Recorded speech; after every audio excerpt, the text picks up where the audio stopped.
สวัสดีครับผมพอล ภัทรพล ศิลปาจารย์ครับผู้เขียนหนังสือเหนื่อยชั่วคราวสบายชั่วโคตรครับถามว่าอะไรเป็นแรงบันดาลใจให้เขียนเล่มนี้ก็คือผมว่าหลักๆคืออยากจะแบ่งปันประสบการณ์แล้วก็ส่งต่อความรู้ที่ผมได้มา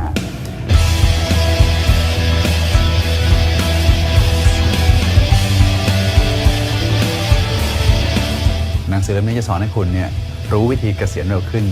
20-30 ปีแต่ไม่ใช่เกษียณเพราะมีเงินเก็บก้อนใหญ่ก้อนหนึ่งไม่ใช่นะครับแต่เกษียณเพราะว่าคุณเนี่ยสามารถมีเงินไหลเข้ามาทุกวันทุกเดือนแม้ตัวคุณไม่ต้องทำแล้วก็ตาม 6-7 หลักเรื่อยไปหนังสือเล่มนี้จะแยกแยะด้วยว่าคำว่ารวยกับอิสรภาพทางการเงินนั้นมันต่างกันยังไงซึ่งผมกล้าพูดเลยว่าเคยผ่านมาทั้งสองอย่างแล้วก็มันต่างกันฟ้ากับเหวจริงๆ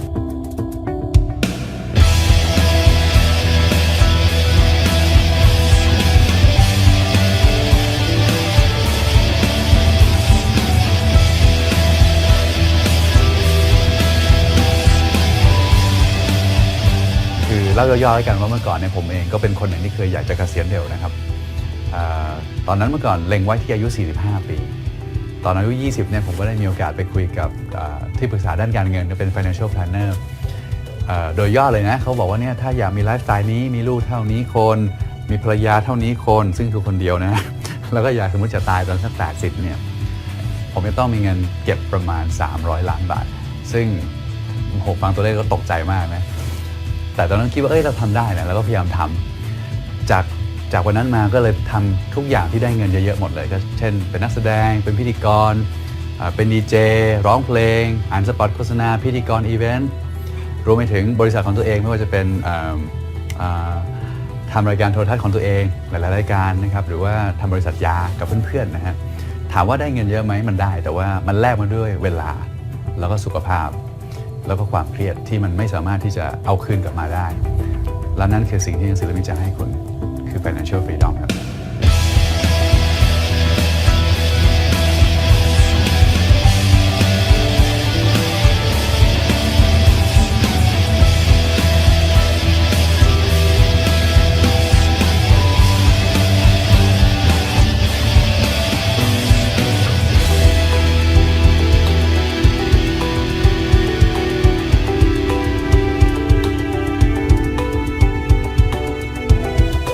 เมื่อมี financial freedom แล้วเนี่ยชีวิตเปลี่ยนไปยังไงหนึ่งคือ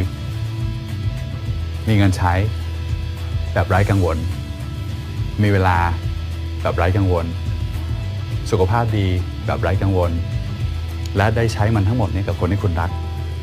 ที่สำคัญคือนาน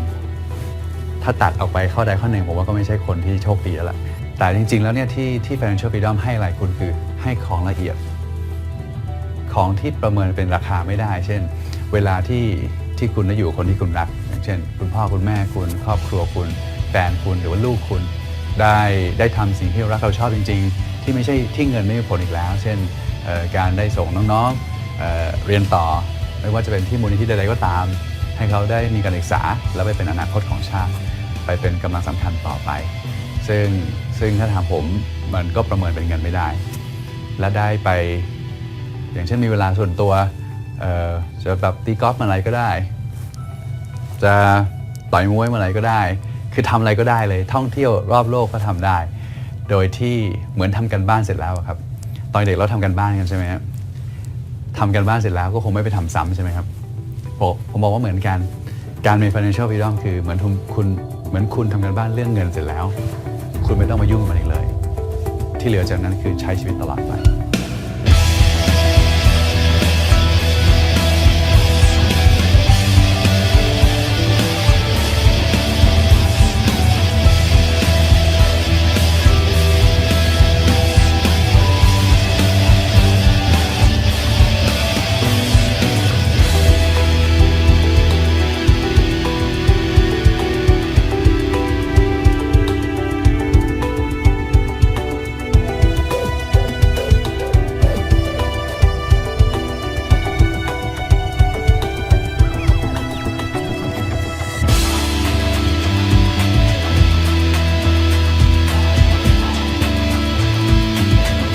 หลายคนถามว่าหนังสือเหนื่อยชั่วคราวสบายชั่วโคตรเนี่ยสอนเรื่องอะไรหลักๆก็คือ สอนให้คุณเกษียณเร็วขึ้น20 ปี 30 ปี แล้วก็มีเงินไหลตลอดชีวิตโดยที่ตัวคุณไม่ต้องทำอีกแล้วเป็นรายได้ 6-7 หลักต่อเดือนนะครับ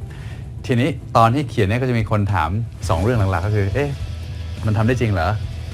ทำแค่สั้นๆแล้วสามารถเกษียณยาวๆ2แล้วไอ้คนเขียนมันทำได้แล้วเหรอคำตอบคือใช่ทั้ง2ข้อนะครับทำได้จริงแล้วก็ทำได้แล้วนะครับทีนี้หลักๆนี้ครับหนังสือเล่มนี้จะพูดถึงความแตกต่างระหว่างรวยกับอิสรภาพทางการเงินระหว่าง active income กับ passive income ซึ่งอันนี้ผมเลยสำคัญมากๆรายได้บนโลกมีแค่2แบบเท่านั้น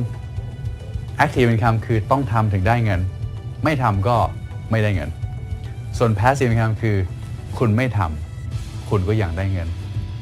ซึ่งวันนี้ถ้าเลือกได้คุณก็เลือก passive income ทุกคนอยู่แล้วใช่ไหมครับทีมาดูกัน active income ถ้าแปลเป็นไทยก็คือทั้ง act และ tive ถึงจะได้คือคุณต้องเอาแรงกับเวลาของคุณเนี่ยไปแลกเงินโดยตรงแปลว่าวันนี้ถ้าคุณหยุดถ้าคุณป่วยเงินก็หายไปด้วยครับทีนี้มาดู passive income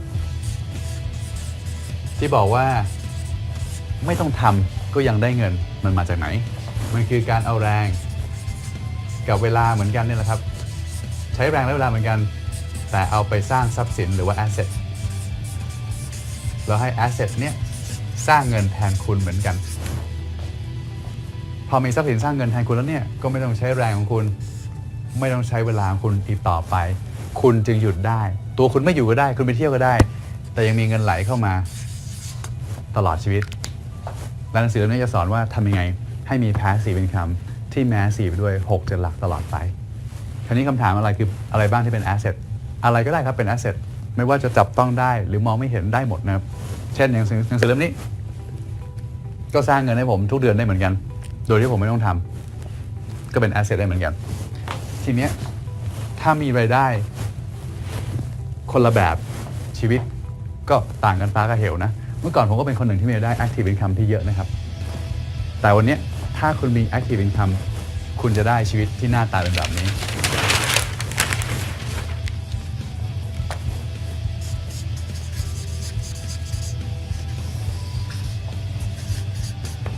แน่นอนความสุขคือที่สุดของชีวิตใช่ไหมฮะทีนี้ความสุขมันต้องประกอบไปด้วย1คือการเงินที่ดี2คือต้องมีเวลาและ3คือต้องมีสุขภาพที่ดีด้วยเห็นด้วยไหมครับว่าคุณจะสุข 100% ได้คุณต้องมีครบหมดอะเงินเวลาแล้วก็สุขภาพ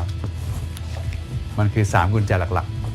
ๆขาดอันหนึ่งก็ไม่ได้เช่นแบบรวยมาก100 กว่าล้านว่างทั้งวันเป็นมะเร็งก็ไม่แฮปปี้ใช่ไหมสุขภาพดีเวลาเยอะไม่มีตังค์ใช้ก็ไม่แฮปปี้เหมือนกันมีเงินสุขภาพดียุ่งตลอดเลยก็ไม่แฮปปี้เหมือนกัน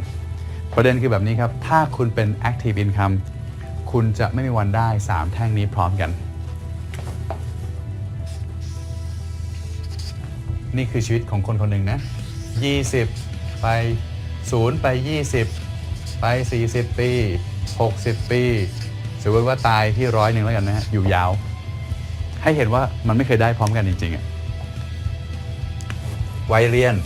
ไม่มีเงินแต่มีเวลาสุขภาพดีนี่คือช่วงของหลายๆคนที่ดูอยู่ตอนนี้ใช่ไหมฮะเงินดีเวลาไม่เคยมีสุขภาพยังโอเค40-50เงินยิ่งเยอะยิ่งยุ่ง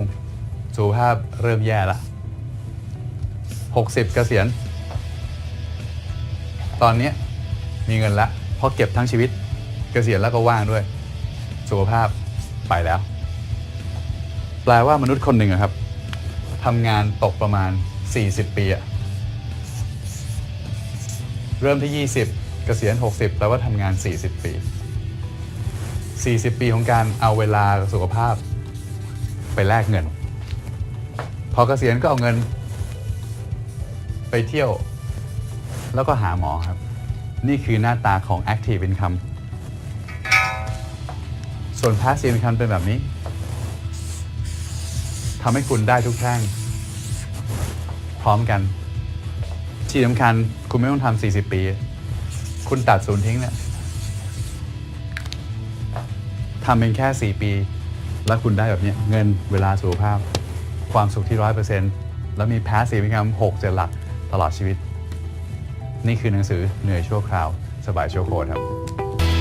ถ้าถามว่าก้าวต่อไปคืออะไรผมว่ามันคือการส่งต่อความสำเร็จนี้ผมว่าความสุขที่แท้จริงอีกอย่างหนึงคือการสร้างคุณค่าให้กับคนอื่นถ้าเราสามารถนอกจากส่งความรู้นี้ได้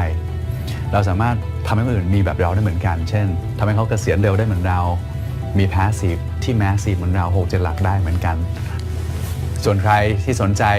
ข้อมูลหนังสือเพิ่มนะครับหรือข้อมูลเกี่ยวกับผมเพิ่มก็สามารถเข้าไปที่เว็บไซต์ได้นะครับ